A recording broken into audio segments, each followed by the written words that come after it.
Ça va, oui. Sauf que l'avion perd de l'altitude. On fonce sur les arbres. Et je n'aurai pas le temps de sortir les trains d'atterrissage. Mais y a quoi qui va? Ce qui va, c'est que je suis là.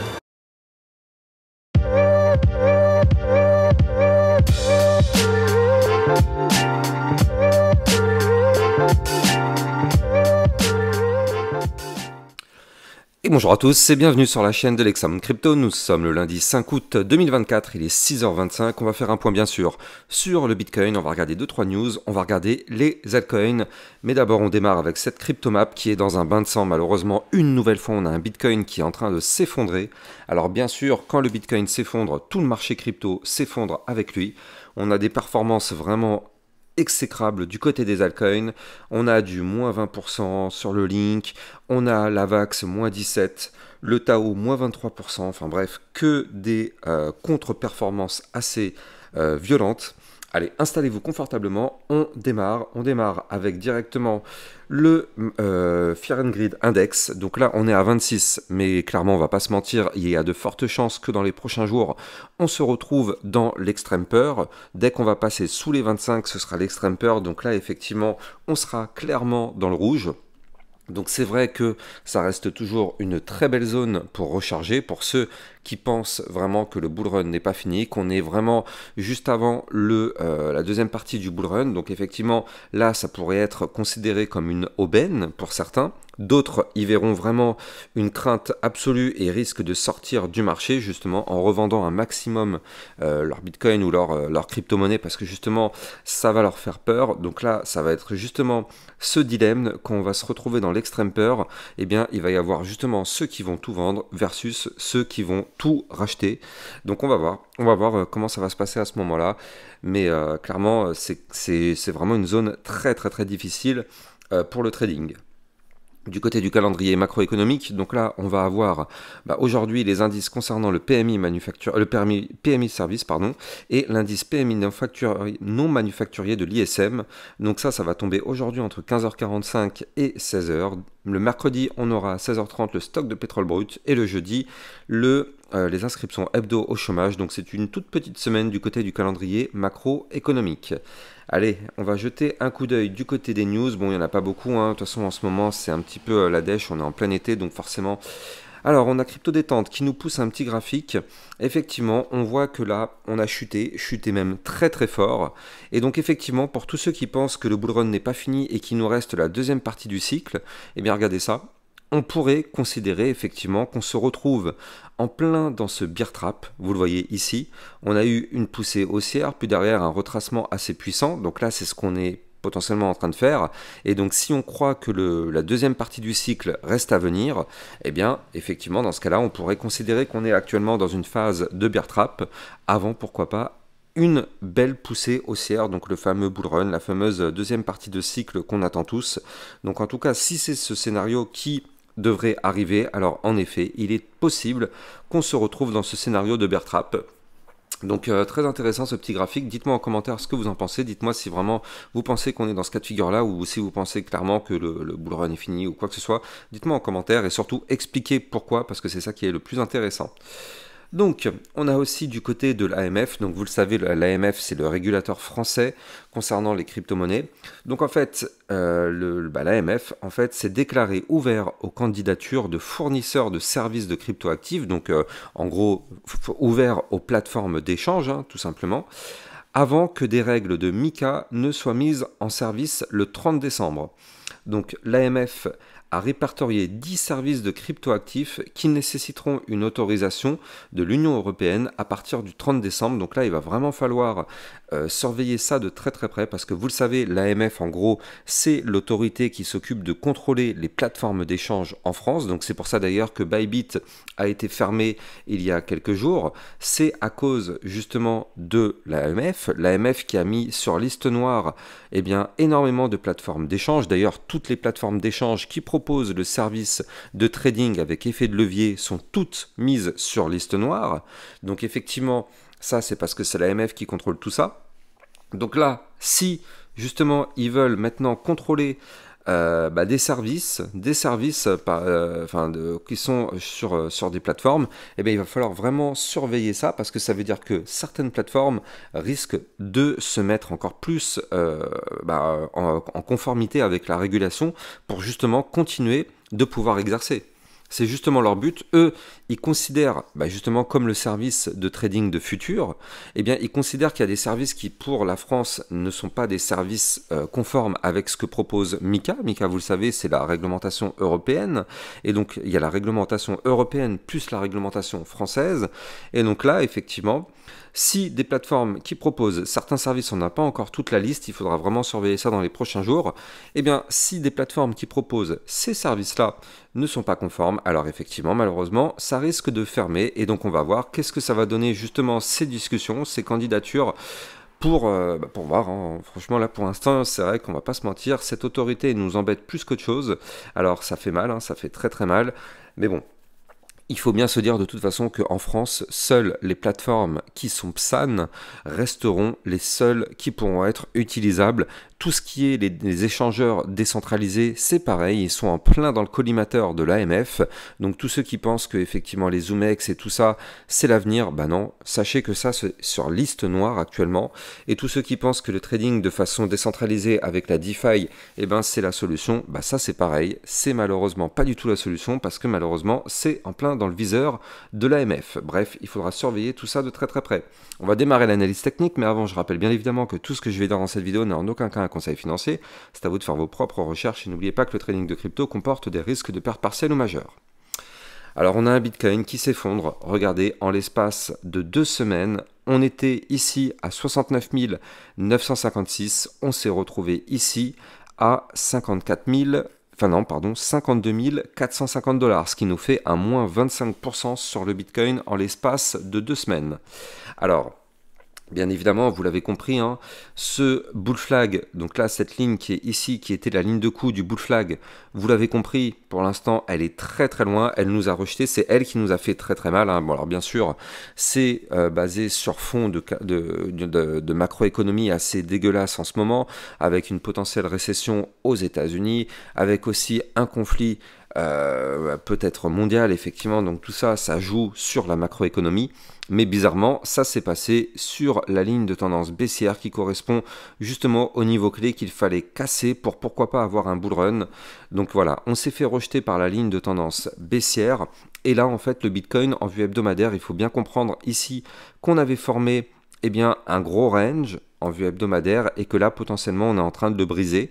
Donc, il faudrait absolument réussir à sauvegarder cette semaine la zone des 55 792, sinon malheureusement on risquerait de chuter beaucoup plus fort. Avant de continuer, on va regarder justement la map de liquidation. Donc là, on a été liquidé toute la partie située entre les 62 000 et les 52 000 $. Vous le voyez ici, on est actuellement dans un trou noir parce qu'on a été liquidé déjà tout ça.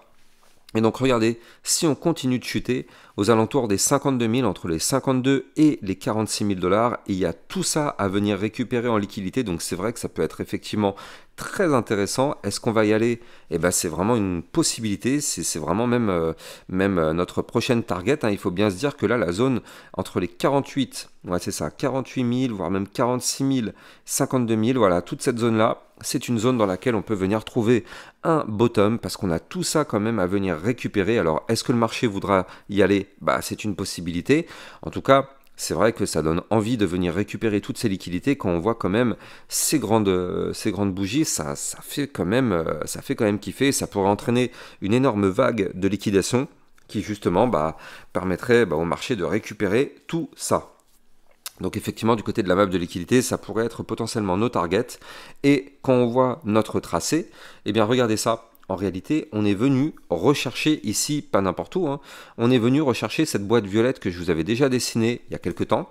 Et oui, cette boîte violette, c'est quoi? C'est tout simplement notre zone de recharge pour du long. Donc c'est la zone Fibonacci compris entre le 0,618 et le 0,786 Fibonacci. Donc ça, vous l'avez vu ici. C'est ce qu'on appelle la zone de recharge. Donc tout ce qui va se situer entre les 52 920 et les 47 234, c'est justement une zone de recharge. Et bizarrement, cette zone de recharge, elle se trouve où?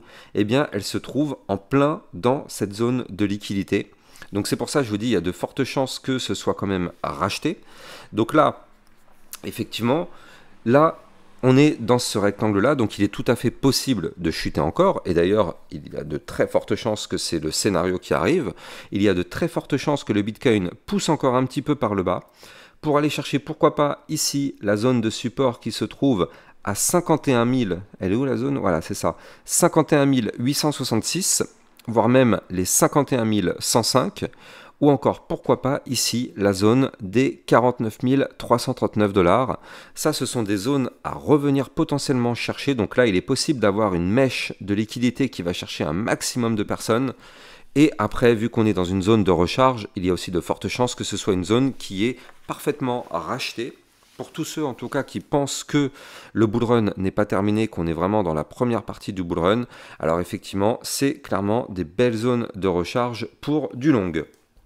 Donc là, il faut bien évidemment ne surtout pas casser le 0,786 Fibonacci à 47 234, parce que là, par contre, ça pourrait commencer à devenir plutôt dramatique du côté du Bitcoin. Donc là, c'est vrai qu'on est vraiment sur des zones très dangereuses, et c'est pour ça, on l'a vu tout à l'heure, du côté du Crypto Fear and Greed Index, on a vu que effectivement, bah là, on se retrouve actuellement en plein dans le rouge, hein, on est clairement dans le fear, et comme je vous l'ai dit tout à l'heure, si on a une prochaine chute, eh bien, on va se retrouver dans l'extrême peur, et on va se retrouver dans une zone où plus personne n'ose investir. C'est justement ce que la plupart des investisseurs, en tout cas, attendent, de pouvoir réinvestir ici, alors que tout le monde eh bien, sera sorti ou aura peur. Eh bien, c'est vrai qu'en général, les baleines, ce sont les niveaux clés qu'ils attendent pour pourquoi pas réinvestir lourdement pour que le train parte avec le moins de personnes dedans. Donc c'est en général comme ça que ça se passe. Alors je dis pas que c'est comme ça que ça va se passer là encore, mais disons que c'est intéressant. Alors après on voit en vue hebdomadaire qu'on n'a pas chuté n'importe où tout de même, hein. Il faut noter, on a trouvé rebond sur le niveau 0,618 Fibonacci, comme je vous l'ai dit tout à l'heure, à 52 920, mais surtout ça correspond ici à la moyenne mobile sans période. Vous le voyez, ce trait jaune fluo qui est ici, et bien en fait c'est la moyenne mobile 100 périodes, pardon, je vous dis les pistes, c'est la moyenne mobile 50 périodes, et donc cette moyenne mobile, bien évidemment, c'est une zone de support, et pour l'instant, on est en train de rebondir parfaitement dessus. Donc là, on espère réellement que ce niveau clé va tenir. De toute façon, il ne faut pas se voiler la face, hein. Pour l'instant, on n'a strictement aucune figure chartiste de retournement haussier. Dans toutes les échelles de temps, on est baissier sur le Bitcoin.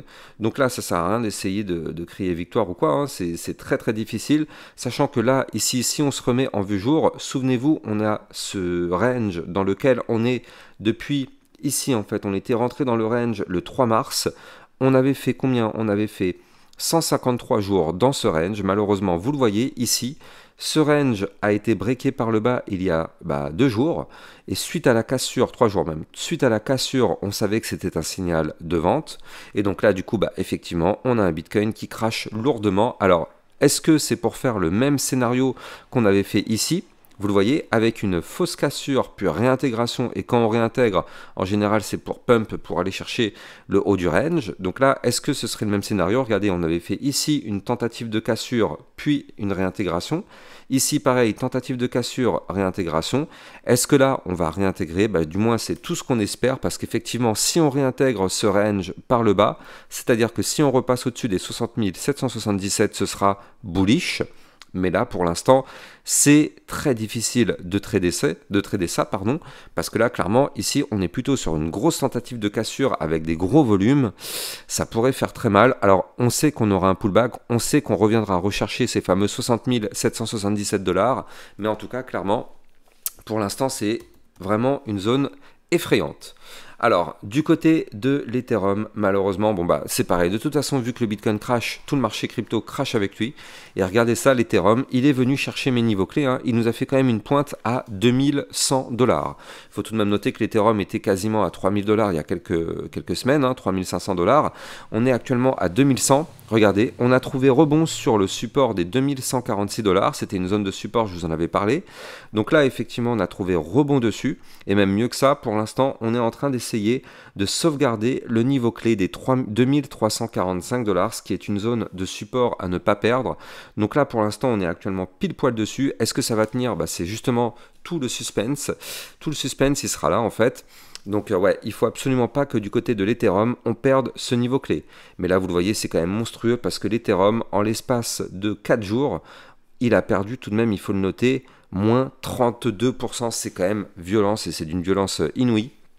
En tout cas, sachez que pour trader toute cette volatilité, vous pouvez utiliser mon lien de parrainage Binance que vous allez trouver en description de cette vidéo. Grâce à ce lien de parrainage, vous pouvez trader sur une plateforme sécurisée parce que Binance est enregistré PSAN auprès de l'AMF.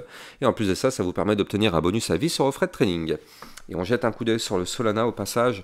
Ouais, le Solana aussi, c'est pareil, hein, ça fait très très mal.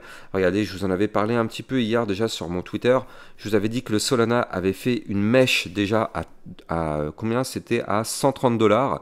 Mais là, on a été encore beaucoup plus bas. Vous le voyez, on était venu chercher un niveau clé, mais là, on a quasiment tenté de péter ce niveau clé. Regardez, hein, on va prendre le Solana. Tac.